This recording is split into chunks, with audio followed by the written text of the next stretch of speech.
네, 여러분 안녕하세요. 캠브리지 동아시아사입니다. 우리가 이제 그림 봐야 될 만한 단원들 다 끝나서요. 다시 교실로 돌아왔습니다. 네, 자 이번 시간에 우리는 새로운 학문의 발전이라는 단원 중에서 첫 번째 명청대의 학문에 대해서 이야기를 해보도록 하겠습니다.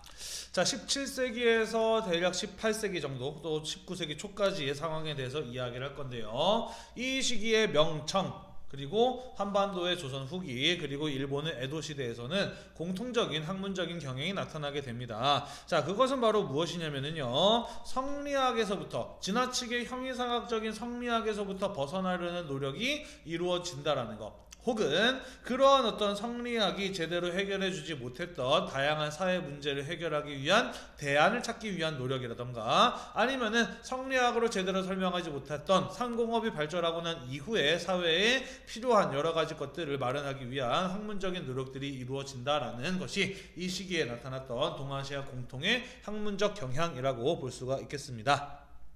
자, 그러면 그 첫 번째 시간으로 우선은 명청대에는 어떠한 학문들이 발전하게 되었는지 그 내용을 같이 한번 살펴보도록 하겠습니다. 자, 봅시다. 자, 명청대로 들어가게 되면서 경세치용을 추구하는 학문적 경향이 나타나게 됩니다. 자, 경세치용이라고 하는 것은 무엇이냐면요, 학문은 세상을 다스리는데 이익이 되어야 한다라는 주장이 바로 경세치용이거든요. 그러니까 성리학처럼 인간의 본성이 무엇이며 우주의 원리가 무엇이며 이런 것들 세상을 다스리는데 별 도움이 안 된다라고 판단을 하는 겁니다. 그죠? 그러면서 현실적으로 지금 당장에 우리 사회에 도움이 되는 것들을 추구하고자 한다라는 그런 것을 가지고, 그러한 학문적인 경향을 가지고 우리는 경세치용이라고 이야기를 한다라는 것이에요. 자, 이런 것들이 나타나게 되는 배경은요, 당연히 성리학으로부터 또 형이상학적인 학문으로부터 실망했기 때문일 것입니다. 그죠? 자, 알다시피 명나라 때는 성리학, 그중에서 이제 주자의 학문을 우선시하는 주자학이 다 국가적으로 과거 시험의 기준이었고, 또 교육의 국가 통치 이념의 핵심인 관학이었다라고 이야기를 했습니다. 그죠? 자, 그렇지만은 명나라 중기 이후로 가게 되면서 그렇게 성리학을 과거 합격용으로 여기게 되는 그런 어떤 세속화에 대한 반발로 양명학 이런 것들이 나타나기도 했다라는 거 우리 지난 시간에 다들 배웠습니다. 그죠? 자, 하지만 기본적으로 양명학 역시 성리학과 마찬가지로 대단히 형이상학적인 학문이었다라고 이야기를 했고요. 특히 공론화로 흐를 가능성이 컸다라고 이야기를 했잖아요. 그죠? 공론화로 흐르는 폐단이 발생했었다라고 이야기를 했잖아요. 그죠?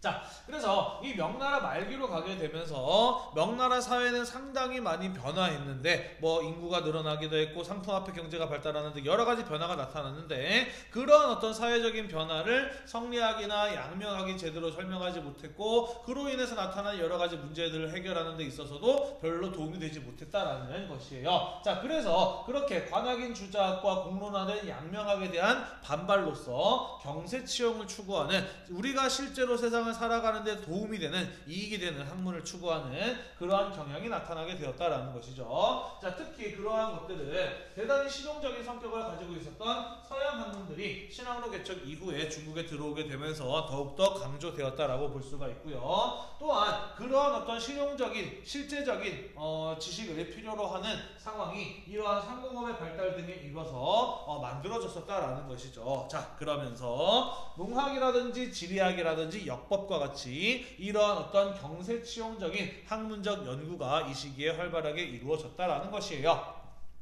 자, 그 대표적인 성과는 어떤 것들이 있는지 같이 한번 이야기를 해보도록 합시다. 자, 명나라 때 서광계라고 하는 사람은요, 농정전서라고 하는 책을 썼는데, 당시에 농업과 관련된 지식들을 총 집대성한 농업서적이 바로 이 농정전서라고 하는 책이었고요. 특히 이 서광계 같은 경우는 우리가 예전에 서양 학문의 유입 부분에서 같이 이야기를 했었죠. 그죠? 이 유클리드의 기하 원본이라고 하는 수학책을 명나라 때 활동했던 서양 선교사 마테오 리치라는 사람과 함께 번역했던 것으로 또 유명한 인물이라고 언급을 했었습니다. 그죠? 자, 또 다른 것으로는 어떤 것들이 있냐면요. 명말 청초를 살았던 송응성이라고 하는 사람이 천공괴물이라고 하는 책을 썼는데요.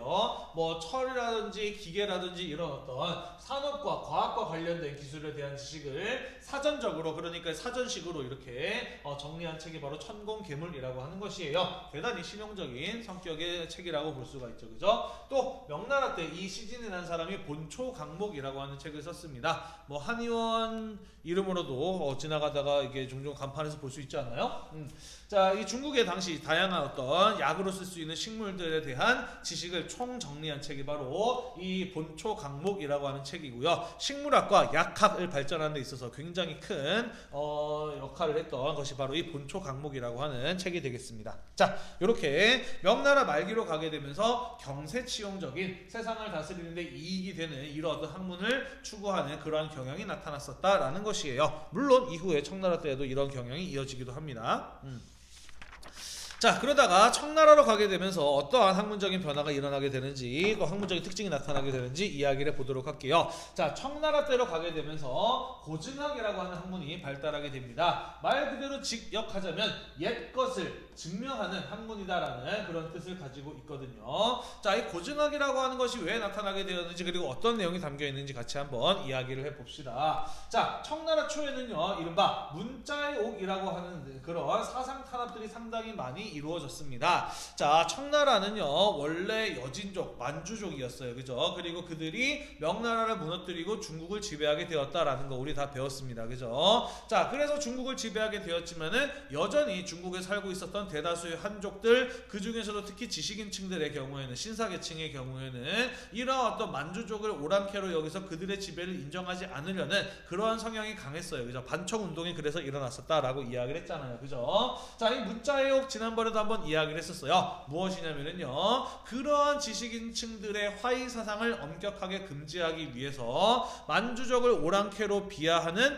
내용이나 글, 문장 이런 것들을 찾아서 그와 관련된 사람들을 처벌하고 그와 관련된 문서를 소각하는 정치적인 사건들을 가지고 우리는 문자의 옥이라고 부른다라고 이야기를 했습니다. 자, 그러다 보니 어떤 일이 벌어지게 되느냐, 사실 문자의 옥 같은 경우에는요 정말 대놓고 만주족을 오랑캐로 비하하는 내용을 쓴 사람도 있었습니다만, 그래서 처벌받은 사람도 있었습니다만은 억지스러운 것들도 좀 많았어요. 그런 뜻으로 쓴 게 아니었는데 이 권력자가, 황제가 누가 마음에 안 드는 거지. 그래서 그 사람이 뭔가 글을 썼는데 이거 우리를 오랑캐로 비하하는 내용을 은유적으로 쓴 거 아니냐, 비유적으로 쓴 거 아니냐 라고 이렇게 꼬투리를 잡아가지고 처형시키는 뭐 그런 어떤 경우들도 많았거든요. 실제로 이 황제 중심의 중앙집권 체제를 강화하기 위해서 없애야 될 사람들을 제거하는 데에도 이용됐던 게 이 문자의 옥이거든요. 자, 그러다 보니까 사람의 어떤 주관적인 의견을 이게 내가 학문적으로 연구하고 또 그것을 발표하는 일 굉장히 위험할 수 있어요. 그죠? 나는 그런 식으로 얘기한 게 아니었는데요, 그런 식으로 또 꼬투리 잡아가지고 나의 목숨이 날아갈 수도 있는 노릇 아닙니까? 그죠? 자, 그러면서 청나라 때로 들어가게 되면서 학자들은 자신들의 어떤 주관적인 생각이나 의견 이런 것들을 내지 않게 됩니다. 그러면서 어떤 것들을 연구하게 되느냐, 누가 보더라도 항상 똑같은 것, 우리는 그런 것을 객관적이라고 이야기를 하잖아요. 그죠? 그런 어떤 객관적인 사실을 밝혀내는데 집중하는 그러한 경향을 보이게 됩니다.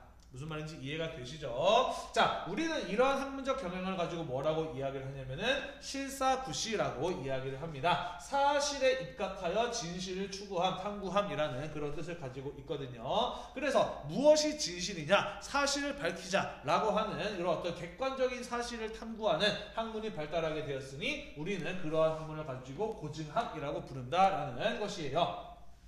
자, 그래서 주로 어떤 것들을 연구했느냐, 유교경전이나 역사서나 금성문, 금성문이라고 하는 것은 금속이나 돌에 쓰인 문장을 말해요. 그러니까 우리가 알고 있는 비석이라든지, 그죠? 그런 것들이 대표적인 금성문입니다. 이런 것들에 쓰여있는 내용들이 진짜냐, 과연 그것이 사실이냐 라고 하는 것을 실증적으로 연구하는 학문이 바로 고증학이었다라는 거예요. 유교경전에 공자님께서 이렇게 말씀하셨다라고 써있는데 진짜로 공자님께서 그렇게 말씀하셨냐? 그 시대의 다른 기록들을 찾아보면서 그것이 실제인지 아닌지를 검증이 되는 과정을 거치는 것이에요. 역사서에 과거에 이러이러한 내용이 써있었는데 비석에 과거에 이러이러한 일이 있었다고 써있었는데 그게 진짜로 과거에 있었던 것이냐? 그 증거를 찾아보자, 실증적으로 입증해보자 라고 하는 학문이 바로 이 고증학이다라는 것이죠. 고영무라는 사람이 그러었던 연구를 했던 대표적인 고증학자로 꼽히고 있습니다. 어때요? 선생님이 수업 초반에 이야기했죠. 그죠? 형이상학적인 인간의 본성이나 우주의 원리 같은 뜬구름 잡는 얘기를 하는 그런 어떤 성리학이라든지 양명학 이런 걸로부터 벗어나는 움직임이 나타난다라고 이야기를 했잖아요. 그죠? 자, 그러면서 실제로 우리가 입증이 가능한, 과학적으로 입증이 가능한 이런 어떤 합리적인 성향의 학문들이 이 시기에 발달해 나갔다라는 것이에요. 이해가 되시죠?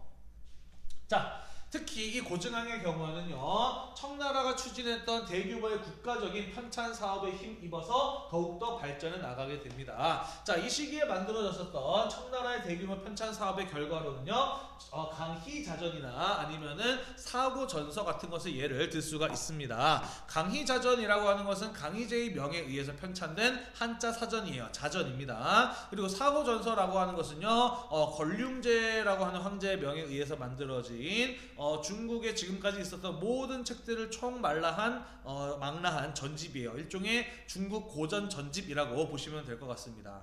자, 청나라는 이러한 어떤 굉장히 오랜 시간과 많은 비용이 걸리는 이러한 어떤 대규모의 편찬 사업을 왜 국가적인 차원에서 추진을 했느냐? 이유는요, 두 가지입니다. 아까 이야기했었죠. 그죠? 청나라는요, 중국 사람들 그 중에서도 특히 한족 신사, 지식인층들을 중심으로 강한 화의 사상을 가지고 있었다라고 이야기를 했어요. 그죠? 청나라 만주족 사람들을 만주족 사람들을 오랑캐로 여겨서 그들의 지배를 인정하지 않으려는 생각을 가지고 있었다라고 이야기를 했습니다. 그래서 청나라는 이런 어떤 대규모의 학문적인 그리고 학문적인 그런 어떤 사업을 통해서 우리는 오랑캐가 아니다. 당신들이 지금까지 만들어 놓았던, 한족이 지금까지 발전시켜왔던 그러한 학문을 우리가 흡수하고 또 나아가서 더 발전시킬 수 있는 그런 사람들이다 라고 하는 것을 보여줄 필요가 있었던 것이죠.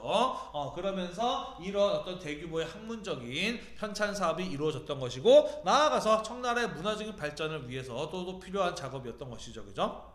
자, 그래서 이런 게 만들어졌던 것입니다. 그러면은 이런 것들이 만들어지는 것과 고증학이 무슨 관계가 있느냐? 자, 봅시다. 사전을 만들어야 됐어요. 그죠? 그러면은 예를 들어서 한자 사전을 만든다라고 한다면은 지금까지 중국에서 쓰였던 수많은 모양의 한자들, 물론 한자라고 하는 게 이제 어느 정도 틀이 정해져 있습니다만은 또 다양한 어떤 글씨체가 있고요. 그죠? 또 그 각각의 글자에 수많은 뜻들이 이제 들어있잖아요. 한자는 표의 문자니까, 그지? 뜻을 나타내는 표의 문자니까요. 자, 그래서 그런 어떤 중국의 다양한 한자의 여러 가지 모양과 뜻, 이런 것들이 어떻게 쓰여졌는지에 대해서 전부 다 조사를 해야 사전을 만들 수가 있겠죠. 그죠? 그리고 하나의 글자에 대해서 서로 다른 뜻이라든지 모양을 가지고 있다라고 한다면은 어떤 게 맞는 것인지에 대해서 객관적으로 증명을 해서 밝혀내서 사전에 하나를 실어야 될 겁니다. 그죠? 아니면은 이거는 이렇고 저건 저렇다라고 해서 그것을 왜 그런지에 대해서 설명을 하고 실어야 될 거예요. 그죠?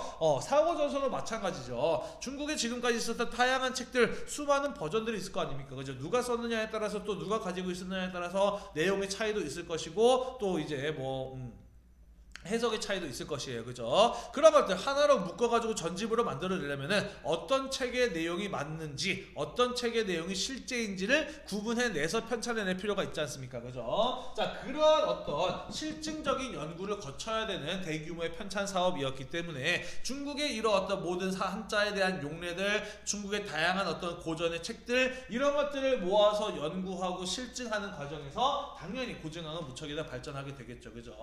자, 그런데 그래서 청나라 때의 청나라를 대표하는 학문으로 고증학 이런 것들이 발전하게 되었다라는 것입니다. 다만 이 고증학의 경우는 아까도 이야기했듯이 뭔가 사람들이 객관적인 의견을 낼 수 없는 상황에서 과거에 그것이 실제로 그러하였는가를 증명해내는 데 집중하는 학문이었다라고 이야기를 했습니다. 그러다 보니 학자들의 경우에는 점차 현실에 대한 관심을 학자들의 관심이 점차 현실에서 멀어지게 만드는 그런 어떤 한계를 가지고 있었다라고 볼 수가 있습니다. 그래서 경세 치용적인 측면이 약해진 학문이다라고도 볼 수가 있겠죠. 그죠? 자, 그러다가 19세기로 가게 되면서 청나라는 큰 대외적인 위기를 맞이하게 됩니다. 우리가 이제 잠깐 언급을 했었는데요. 아편 전쟁을 시작으로 해서 청나라의 전성기가 끝이 나고 서양 세력들의 침략적인 접근이 이루어지게 되면서 중국의 국력이라든지 중국의 사회 질서가 빠르게 망가지고 무너져가는 대단히 심각한 대외적인 위기를 맞이하게 되거든요. 나중에 또 자세하게 배울지 모르겠습니다만은,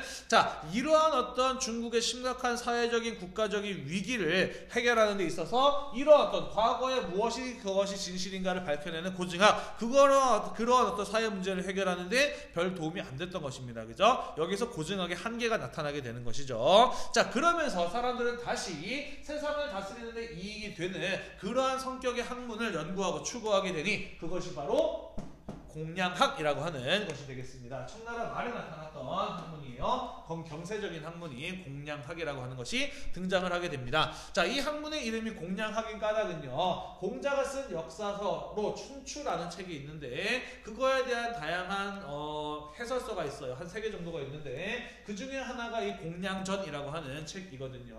이 공양전이라는 책이 춘추에 대해서 가장 제대로 해석한 책이다 라고 이렇게 생각한다고 해서 이 학문을 공양학이라고 이야기를 해요. 이 공양전의 경우에는 선생님도 잘은 모르지만 찾아봤더니 중국은 하나라고 하는 대일통 사상을 강조하는 내용이 이 안에 들어있다라고 해요. 그래서 정치적으로 이제 활용하기 상당히 좋은 그런 어떤 해설서라고 선생님은 알고 있거든요. 자, 그래서 이 공양학이라고 하는 학문은 어떠한 특징을 가지고 있느냐? 고증학과 반대로 생각하면 되겠죠. 그죠? 현실 문제를 비판하고 그것을 개혁해 나가기 위한 그런 것들을 추구하는 대단히 경세적인 학문이 바로 이 공양학이라고 하는 것이에요. 나중에 여러분들이 이제 동아시아의 근현대사 가게 되면 다시 배우겠습니다만은 이러한 학문을 연구한 사람들 가운데 캉유웨이라든지 량치차오 같이 청나라 말 그리고 중국의 근현대를 개혁하고 또 바꿔 나가고자 하는 그런 어떤 개혁 사상가, 개혁 운동가 이런 사람들이 또 등장하게 되는 배경으로 이 공양학의 발전이 작용을 하게 됩니다.